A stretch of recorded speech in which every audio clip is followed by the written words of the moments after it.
Over on Capitol Hill during a closed-door meeting with Speaker Kevin McCarthy daring members of his own party to try and remove him. Yeah, two sources in the meeting told NBC News that McCarthy told House Republicans, as you can see on your screen, if you want to file a motion to vacate, then file the expletive motion. Here's what McCarthy had to say. The yeas are 216. The nays are 210. The resolution is adopted. Without objection, the motion to reconsider is laid on the table. The office of Speaker of the House of the United States House of Representatives is hereby declared vacant.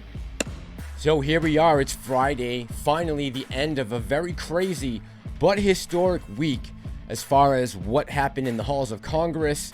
We saw the first ever motion to vacate the Speaker's chair, led by Matt Gaetz, Republican out of Florida.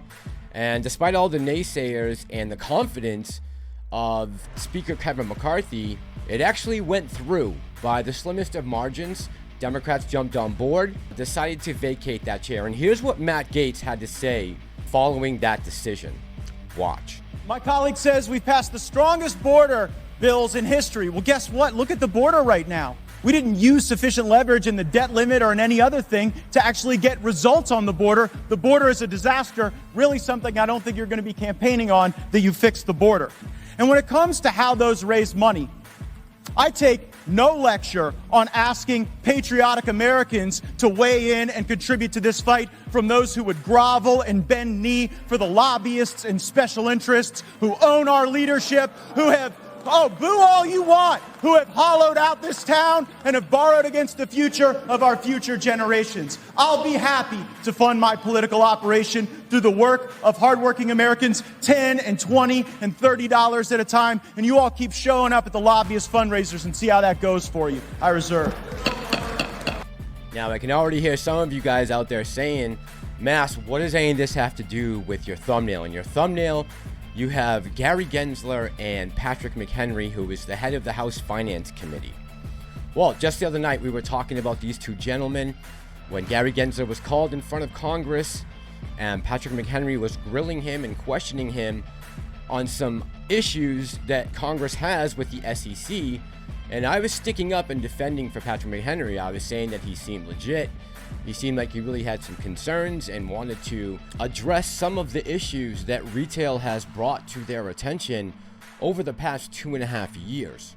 Now, this is relevant because with the ousting of Speaker McCarthy, Patrick Mchenry has become the interim speaker. I'm not sure of whether or not he's going to throw his name into the hat to actually take this on officially and permanently, or, as I've heard, Jim Jordan's name has been thrown around, and Steve Scalise, even President Trump. But with this ousting of the speaker came some revelations about Patrick Mchenry that I think are quite interesting and should definitely be of concern to us as retail traders. And that's something I want to look into a little deeper today.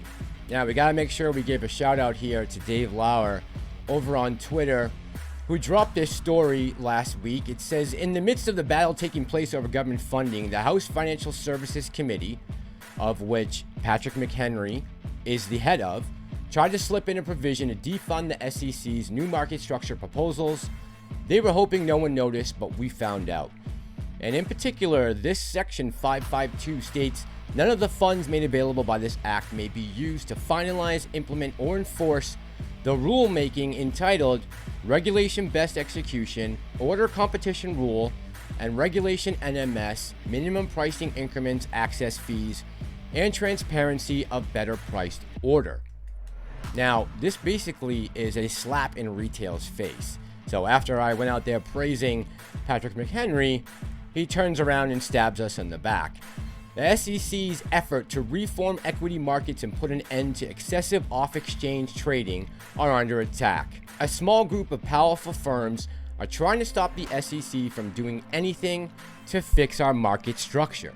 By now, we're all very familiar with this story. There's already been, I believe, $2.5 billion worth of fines given out related to this. But now the SEC is actually combing through a lot of these messages. Should we be surprised? They're combing through messages now of the next phase of what this investigation spans to. That is investment advisors. Remember, we only really know that they're collecting those messages, those WhatsApp messages and other unauthorized apps. We have names to the firms, Blackstone, Apollo, Citadel. This is all according to Reuters. Carlyle, TPG. These are the massive private equity firms and hedge funds that the SEC and the CFTC are really now expanding the scope of the investigations to. Now, remember, when you look at what they've been looking at already, to your point, it's been $2.5 billion worth of fines. You've had Johnny, just to be clear, so the first set of fines were basically, you've been using it, you shouldn't have been using it, therefore we're going to find you. Now they're starting to read them. In trying to read them, what are they looking for? Well, you have to remember that the reason this happened in the first place, and I think a lot of people tried to pin it on the pandemic, but if you look at what had happened, you have the SEC really looking at messages that went back far beyond the pandemic.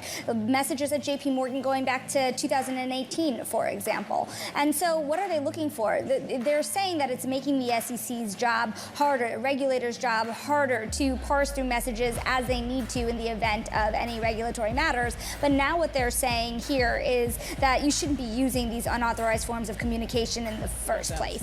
So we talked about that story a little bit last week, that the SEC seemed like it was doing some investigating into some of these big firms and the communications they had going between themselves and the banks, and how Citadel was suing the SEC and didn't want to give over their records. You know, on one hand, the SEC, we sit there and get upset with them and Gensler and say that, you know, they're a lame duck, they're not doing anything, they're Goldman Sachs old money, and I've talked about that a lot in videos in the past. But then when you have the House Oversight Committee on Finance, when you have them actually going behind the SEC as they bring something to the forefront that needs to be done, and they are sitting there overturning it for the interest of a few big firms, it really makes you want to throw your hands up and just say, oh, forget it. There's no way we're going to be able to get any of this done. The markets are just as corrupt as they are, and we can't fix it. And if we're looking for some receipts to prove that the intentions of the House Finance Committee are not to fix the market and regulate it, or help the SEC with any of the things they want to implement, look no further. This put up by Boss last week. Boss said Patrick Mchenry also received millions in contributions from market makers, brokers, and banks, etc. over the years. Now he's campaigning to prevent the SEC from implementing Wall Street reforms by including restrictions on the 2024 budget appropriations bill. And here is the photo Boss included. It's from Virtu Financial, talking about where their lobbying and contribution donations are going. And their second on the list is Mr. Patrick Mchenry, along with a bunch of other people, right? The National Republican Senatorial Committee, the Democratic Congressional Campaign Committee, the Lincoln Project, that piece of shit, Steve Schmidt. All right, I made a quick cut there because I started to go on a little bit of a tirade, but look, this is why I stand with Matt Gaetz, and I respect what he did, pulling Kevin McCarthy's fucking card when it came time, and actually following through on the threats that he made when Kevin McCarthy reneged on everything he had promised when he became speaker and in order to win that gavel back in January of this year. And I think we need more of this in Congress, more of the revolutionaries and less of the status quo, less of the establishment. And in the end, I think that ripping the Band-Aid off now will be better overall for these lawmakers to understand that their jobs are in jeopardy, just like everyone else, and you can't just make broken promises and expect people to sit back and do nothing. All right, guys, we're going to cut it there. I'm going to get ready for tonight's live stream. I wanted to bring up this subject matter before we go on tonight so we can kind of discuss it a little more and talk about the frustration and what else we can do. I think there's some ideas that people have come up with that I think are really good, as far as a delegation to go to Congress and talk to some of the people on this committee. Maybe we need to move some people around, but definitely open for discussion. We can talk about the Beyonce stuff and the market, the jobs report today, all kinds of stuff to get into. But we'll save that for later on tonight. As always, guys, thank you for all the likes, the views, the comments, my new subscribers, my OGs. I appreciate each and every one of you. We are here to break the wheel. This is Ape Nation. I'm the Massalorian, and I'm out. We'll be right back.